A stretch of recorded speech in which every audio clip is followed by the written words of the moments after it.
Hello students, I welcome you all in my YouTube channel. In this video we will learn about genetic counseling. तो genetic का मतलब क्या है? Jeans से related. Counselling में क्या करते हैं, हम किसी पर्सन की प्रॉब्लम्स को सुनेंगे और उसको हम एडवाइस करेंगे कि क्या सही है क्या गलत है.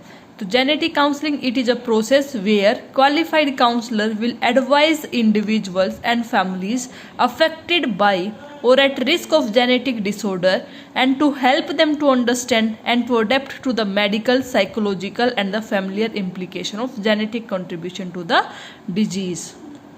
Sheldon Reed, he proposed the terminology of genetic counseling in 1947.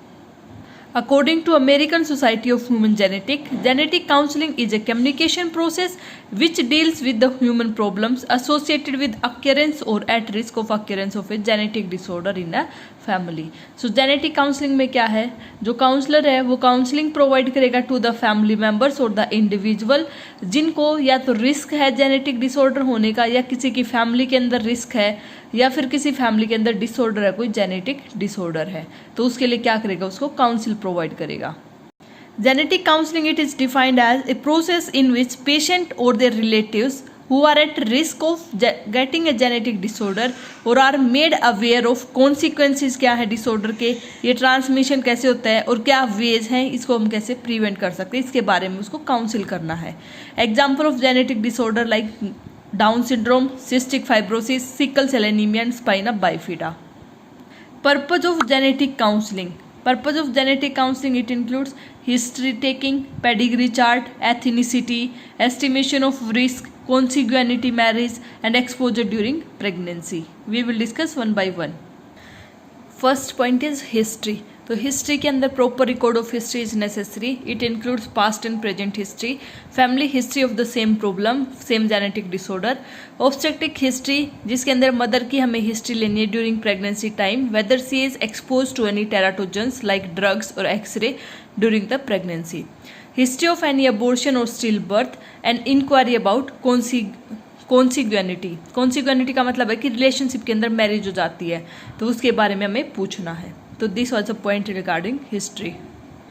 Second is pedigree chart बनाना है हिस्ट्री कलेक्ट करने के बाद. पेडिग्री क्या है, फैमिली ट्री बनाते हैं हम जिसके अंदर पेरेंट्स और उनके ऑफ स्प्रिंग को शो करते हैं जनरेशन्स के अंदर, as well as who possess a particular trait. तो pedigree of individual families these are use by genetic counsellor. These will help to provide information to the families who may be at the risk of various genetic condition. तो बहुत सारी disease condition ऐसी हैं जो one generation to next generation में transmit होती हैं. तो जब हम पेडिग्री चार्ट बनाते हैं तो उसके अंदर हम आइडेंटिफाई कर सकते हैं कि जो पेरेंट्स है और जो चिल्ड्रन है वो रिस्क पे है या नहीं है. Constructing A pedigree with proper interrogation save the time consuming. So this is the pedigree chart. I have formed one pedigree chart. This is male parents. Parents की क्या होगी, उनकी 4 ऑफस्प्रिंग बना रखी हैं, 2 मेल हैं 2 फीमेल हैं. तो जो ये दिखा रखी हैं डार्क में दैट इज अफेक्टेड मेल. अगर डार्क में सर्कल के अंदर है जो स्केयर है it is denoting, square is denoting male whereas circle is denoting female. Dark है it is reflecting, it is denoting affected male and dark circle it is denoting affected female. जो normal male के अंदर कोई cross line है that is disease male and अगर circle के अंदर cross line है that is disease female. Pedigree it forms a indispensable step towards counselling. The third purpose is estimation of risk. Estimation of risk को बोलते हैं हम recurrence risk. तो one of the most important aspect of genetic counselling है जिसके अंदर हम देखते हैं कि मोड ऑफ इनहेरिटेंस क्या है, एनालिसिस ऑफ पेडिग्री क्या आया and result of various taste like linkage studies. तो इनका यूज करके हम क्या देखते हैं कि जो जनरेशन है उसके अंदर कितना रिस्क का एस्टिमेशन है कि वो डिजीज कंडीशन और जेनेटिक डिसऑर्डर उसके अंदर हो सकता है. Fourth purpose is ethnicity. Ethnicity में जब हम फैमिली हिस्ट्री को कलेक्ट करते हैं तो उस टाइम पे हमें पूछना है एथिनिसिटी एंड एंसेस्ट्रल ओरिजिन क्या है. तो क्योंकि बहुत सारी डिजीज कंडीशन है लाइक सिकल सेल एनीमिया है वो अफ्रीकन अमेरिकन के अंदर ज़्यादा होती हैं तो वो कैरियर होते हैं सिकल सेल एनीमिया के. तो there are some ethnic group that have higher chance of being carrier of some genetic condition और abnormalities. So that's why it should be asked into the family history. And the fifth purpose is consanguinity. Family history में couple से हमें पूछना है whether they are blood related और not, because if they are blood related तो कोई भी disease condition है किसी फैमिली में चली आ रही है तो उससे क्या होगा, उनके बच्चों के अंदर, ऑफ स्प्रिंग के अंदर वो डिजीज कंडीशन हो सकती है। तो बिकॉज देयर आर इनके chances in their children to be affected with the condition in which they are having the recessive pattern. Exposure during pregnancy के अंदर आस रिगार्डिंग प्रेगनेंसी हिस्ट्री और obstetric history, drugs taken during the pregnancy, exposure to harmful substance और environment, chemicals और the toxin. So these are the purposes of genetic counseling. Now we will learn what are the indication of genetic counseling. If a standard prenatal screening test is having abnormal result, अगर कोई भी prenatal screening जैसे cardio CVS है, chorionic villi sampling है, amniocentesis है, कोई ultrasound के अंदर डिफॉर्मिटी दिखी है, तो फिर अगर एबनॉर्मलिटी है तो हमें क्या करना है, जेनेटिक काउंसलिंग देनी है। Amniocentesis yields abnormal result, family history है कोई इनहेरिटेंस डिजीज की, early history of birth defect child, parents have genetic disorder, more than 2 miscarriage history, as more than 35 year and partner is blood relative. So these are the indications of genetic counselling. Types of genetic counselling 2 types की है, prospective and retrospective. Prospective का मतलब क्या है कि हम पहले ही उसको जेनेटिक काउंसलिंग देते हैं, तो to cover number of recessive defect, जिसके अंदर हम स्क्रीनिंग टेस्ट करेंगे। अगर स्क्रीनिंग टेस्ट एबनॉर्मल आए तो फिर हम उसको जेनेटिक काउंसलिंग देंगे कि क्या क्या हो सकते हैं। तो एग्जाम्पल सिकल सेल एनीमिया के अंदर which can be prevented. Retrospective में क्या है कि चाइल्ड को जो बेबी का बर्थ हुआ है वो किसी बर्थ डिफेक्ट से हुआ है, तो फिर हम पेरेंट्स को उसके बाद काउंसिल करते हैं कि नेक्स्ट उसके लिए बेबी के लिए।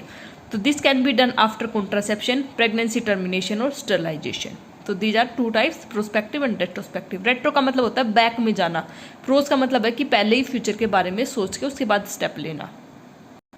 Genetic counseling also involves educating the affected couples to understand the nature of genetic disorder, counseling and physiological support to the parents, providing necessary information on the support groups and services to manage, and genetic counseling, it should be given before conceiving, it is best option. Now we will see what are the steps of genetic counseling. To complete an accurate diagnosis of any genetic disorder, the following procedures to be followed. So history to be collected. Into the history, the proper record of the data, present past history, family history, obstetric history, consequent marriage. In second is pedigree charting. Into the pedigree charting, estimation of risk, mode of inheritance, analysis of pedigree, result of various tests, and communication of information after the diagnosis, it should be done. So while ever transmitting the information, what all are the factors that affect? It may affect like psychology of the patient, emotional stress of the patient, attitude of family members towards the genetic disorder, educational, financial, social burden over the family members, ethical and the moral implications. So these are the steps of genetic counseling. Now we will discuss the management part. तो हम prevent कर सकते हैं किसी भी genetic disorder को कैसे, अगर अर्ली काउंसलिंग की जाए तो prevention, prepare the parents to face the challenges if they are not going for the ending of the pregnancy, so they have to face the challenges, minimizing the damage, early diagnosis and prevention of irreversible damage, fetal surgery after the birth can be told, and ending of the pregnancy. What are the applications of genetic counseling? People with the risk of inherited disease condition and prenatal genetic counselings can be given. So there are different prenatal tests that are done to identify the genetic disorder, like level 2 ultrasound, maternal serum alpha fetoprotein, chorionic villi sampling, amniocentesis, and maternal serum HCG test. So this all was related with genetic counseling. Thanks for watching. Do like, comment, share and subscribe. Thank you.